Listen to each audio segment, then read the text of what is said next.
Hello and welcome to another Digital Dimensions CADcast.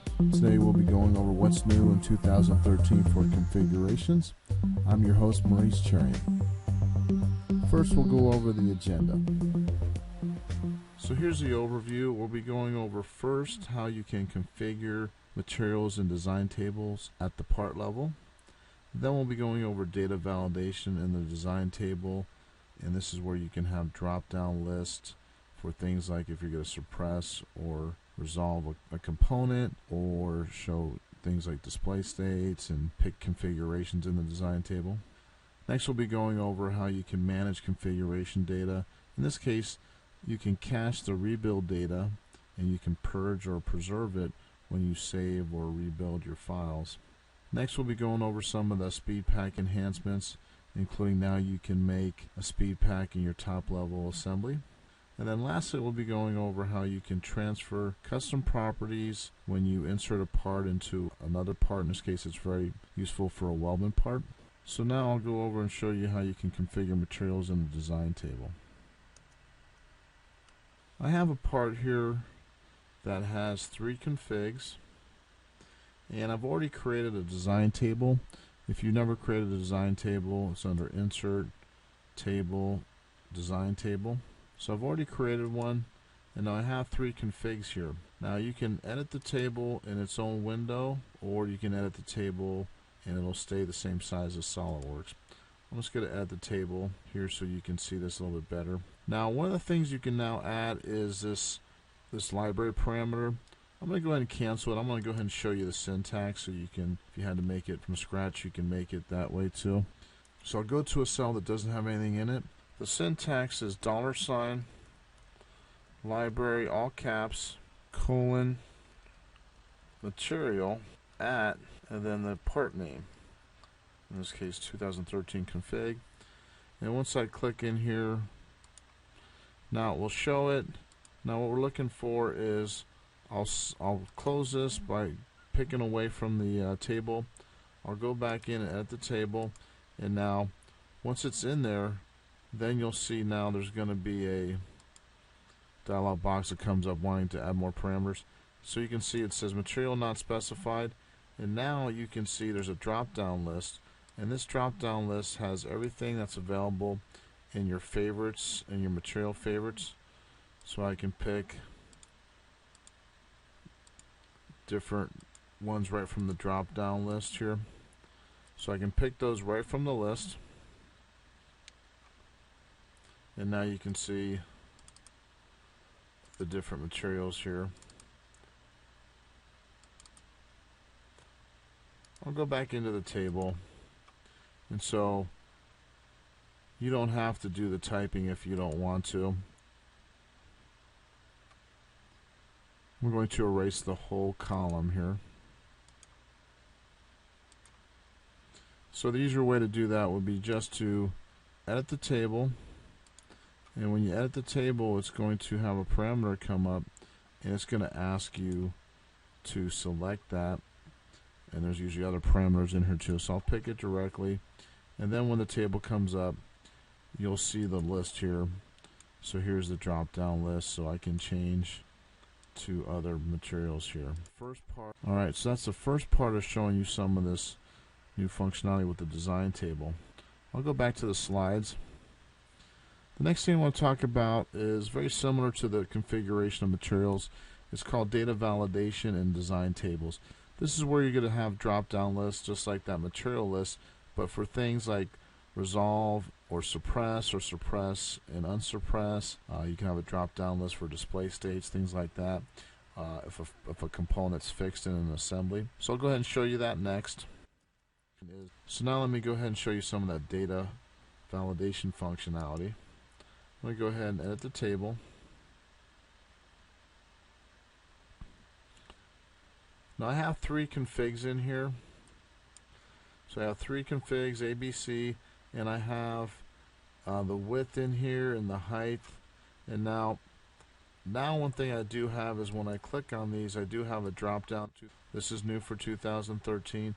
Suppress, unsuppress, or you can use S and U. One thing I added with Excel is I did allow this drop down to have a drop down list of numbers for the width and the height. So that's something that you can use inside of Excel.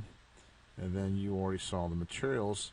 Now here again, state of the cut, suppress or unsuppress. So this new functionality is called data validation.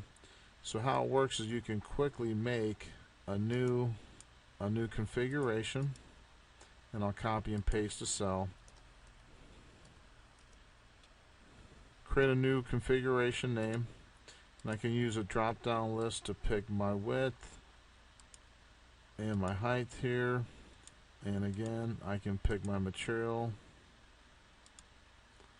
and once I select outside the table, then it will create the new configuration is created. And now we can take a look. So you can see the materials change and the size has changed from the original C configuration. Now I'm going to show you some of this functionality inside of an assembly too. So I have an assembly here, and this assembly has, in this case, it has that same part we were working with, but now it's a full assembly here, and it does have a design table already created. I'm going to go in here and edit the table, and I wanted to show some of the things that are new for 2012 here too. So I'll make another configuration. So I'm going to go ahead and copy what I have here, copy, and then paste it. Make a new config. I'll name the new configuration. And here you can see now you can have drop downs for display states too. Display states is new for the data validation. You can have the state, you can say is it resolved or suppressed. Very similar to suppressed and unsuppressed at the part level. Here's the state. And then also one thing that's new is you can have fixed.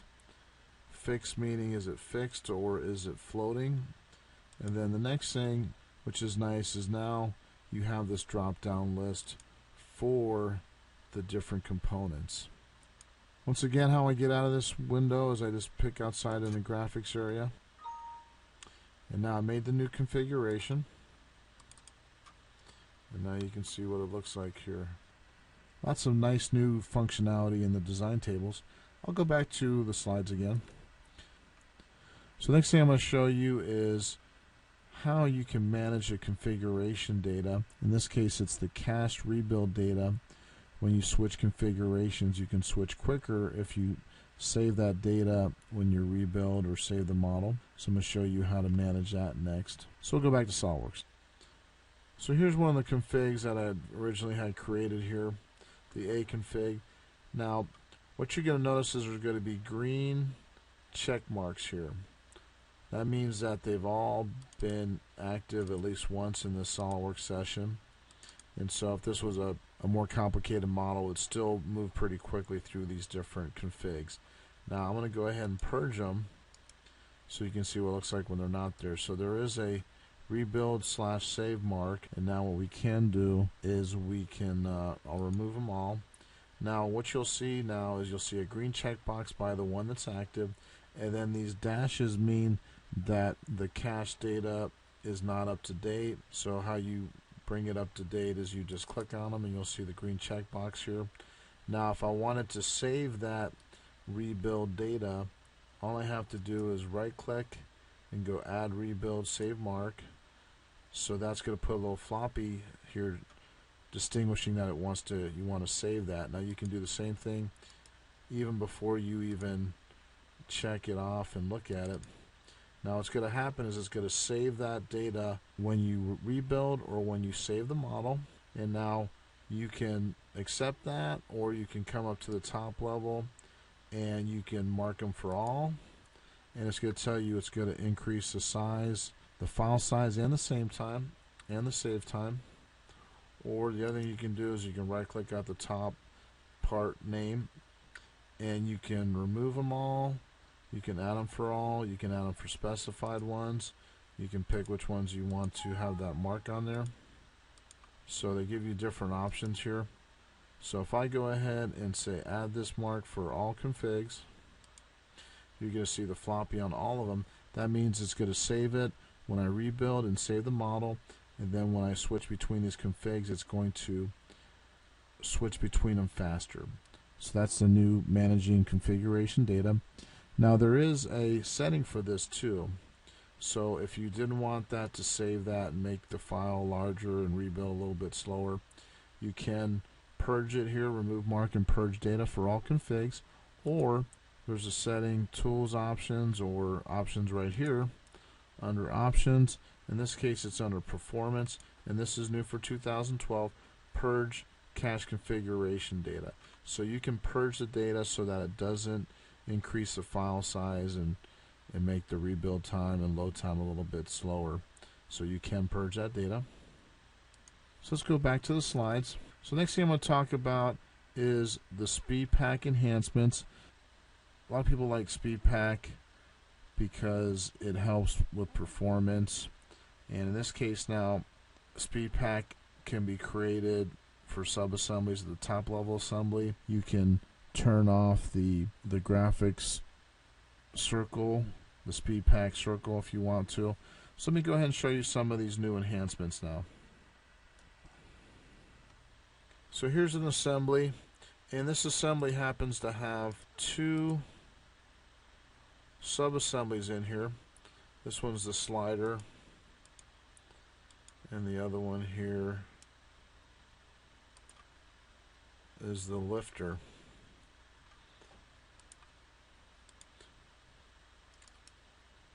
What's new for 2013 here is you can right click on these sub-assemblies and you can go to speed pack options. You can create a mated speed pack or a graphic speed pack.